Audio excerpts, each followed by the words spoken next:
And this is a song called Viteri. Now those of you who have been to my shows before know that I always like to tell stories about my Ecuadorian friend, David.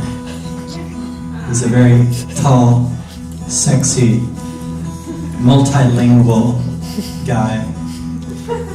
He takes beautiful pictures, and he has lots of good-smelling candles in his apartment.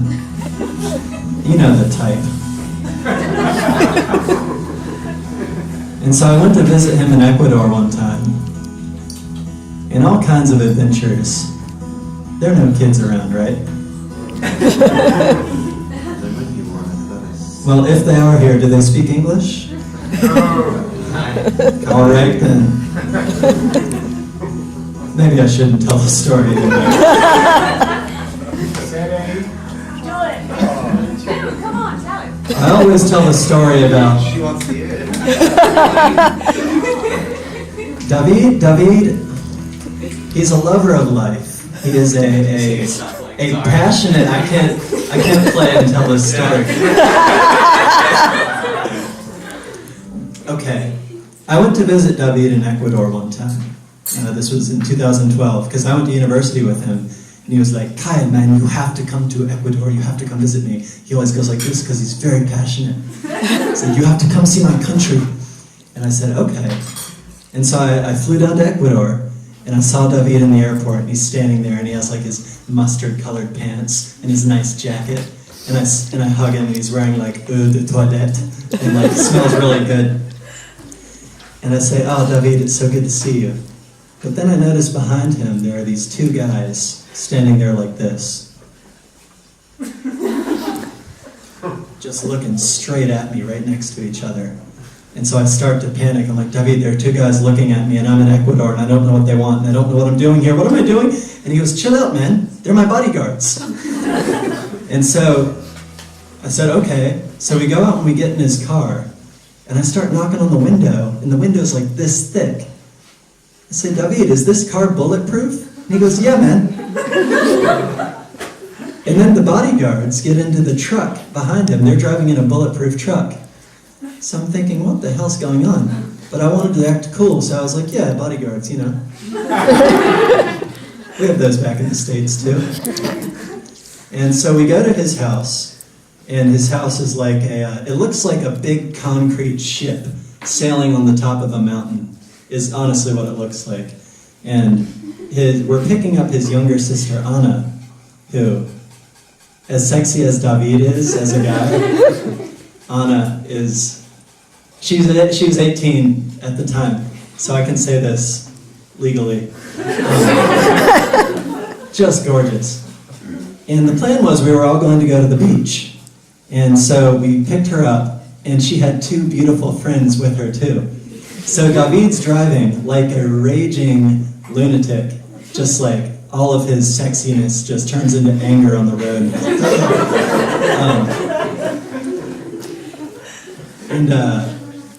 I'm sitting in the passenger seat, and the three ladies are in the back.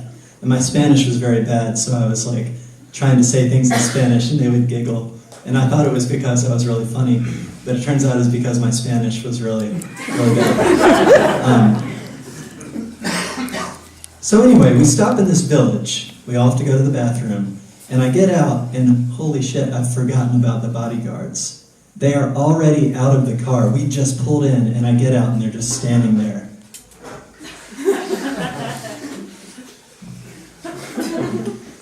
Now, one of them is a younger guy. Kind of looks like you. Like, nice-looking guy, but could also kick some ass if needed. And he's standing next to this other bodyguard, and this guy, I wouldn't tell you if you looked like him. His name was Giovanni, and Giovanni is anywhere from 40 to 80 years old, I don't know. But he's got like these deep lines in his face, and these eyes, like kind of if you take your cheeks and you stretch them down like this is like the look that he has all the time. Just staring into your soul. And he's been their bodyguard forever, like since David was born, since Anna was born. His whole life has been protecting these two kids. And so I think to myself, if stuff gets bad, I need him to be on my side. So I'm going to go charm him with my American good looks. And so I go and I put my arm around him, I pull him real close, as we do in America, and he does not like it.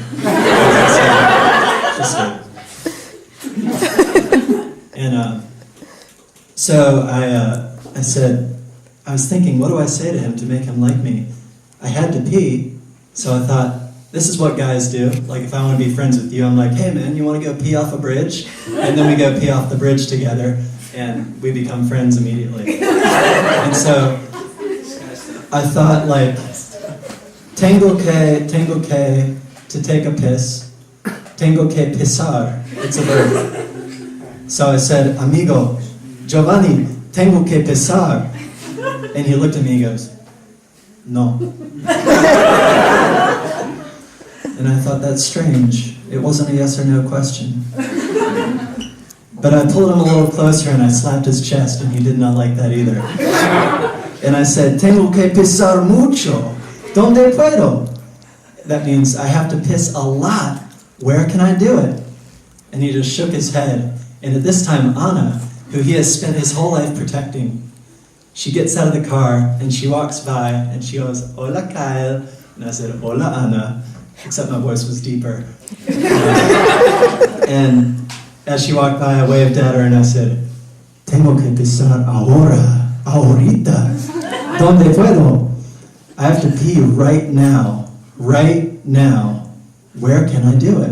And he just looks at me and goes, I don't know. And I said, okay. So I kind of like walked away, and I found Anna, and I was really kind of sad. And I was like, Giovanni does not like me. And she said, no, Giovanni, okay, he's a little scary, but he's actually he's a nice guy. Like, what happened? And I said, I don't know. I told him, tengo que pisar. And she goes, oh, you see, only in Ecuador, pisar means to fuck. So,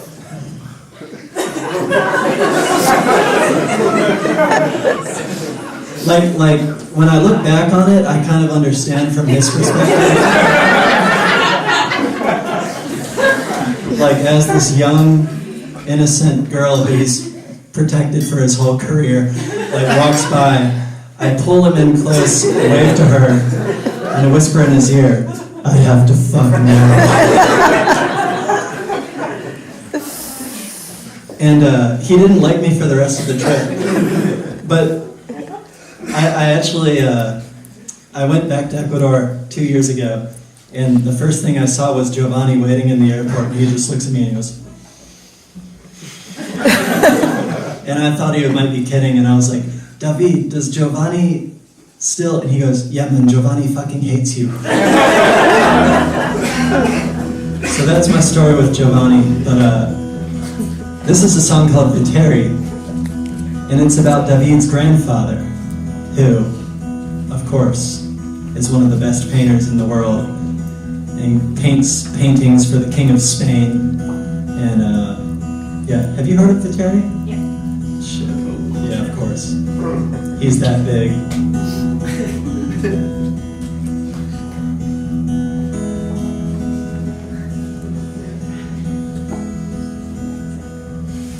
Mother drove home late at night, slowly following the lights, green and red and blinking bright. Her boat hit a sandbar and stopped on a dime. My little brother was thrown off the boat, got his wind knocked out but nothing broke. My mother hit the wheel with her throat. It damaged her voice and she couldn't sing a tone. And I would give anything to go back and get her home. That foggy night with the light broken cold, she cried at the table but couldn't break its soul. And the image of her son disappearing in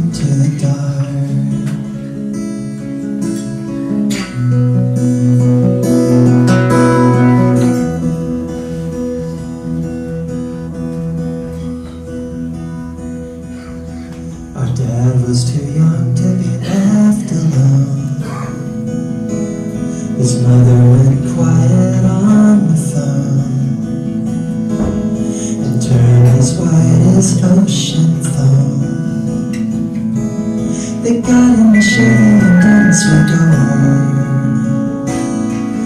His older brother was on the second floor, in a hospital gown and summer shorts. My father watched him from the door. They waited for him in the hallway outside, thinking they'd give anything to have given him a ride. He'd been with 3 other teenagers, none of them survived. He called out for my dad to come to his bedside, and my dad hurried, but he didn't get there in time.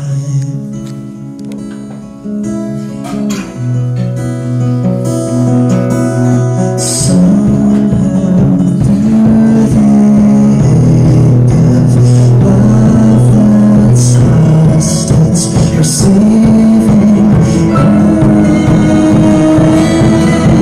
his parents moved his brothers close to the attic in the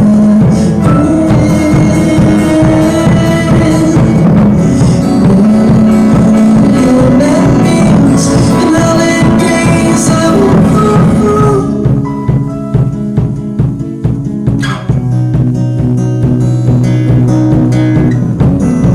And his parents had less to say to each other.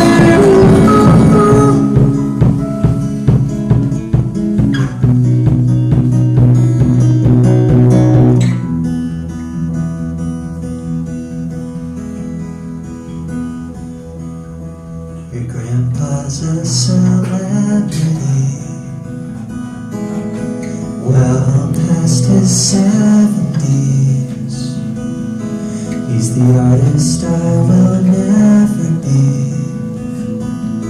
He's commissioned for paintings by presidents and kings.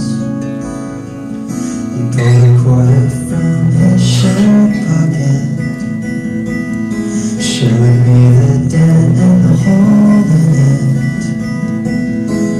He'd been out painting by the shed when a fit of frustration and inspiration came.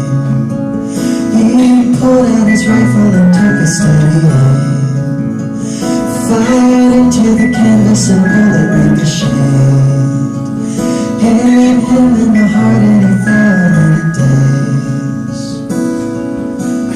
He reached for the moon and found 25 cents and change.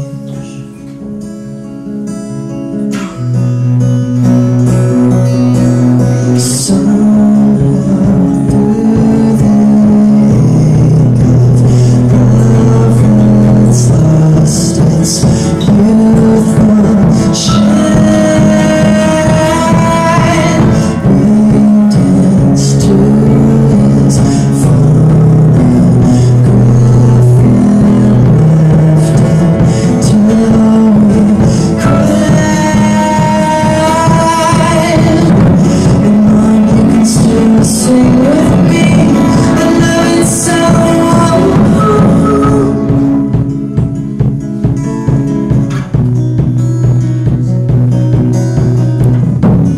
Dad, I promise not to leave before you go.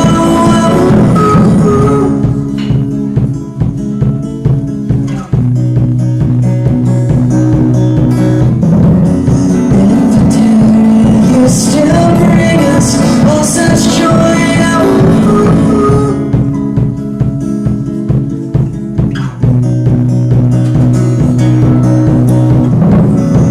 Remember you as a lady, you're a boy.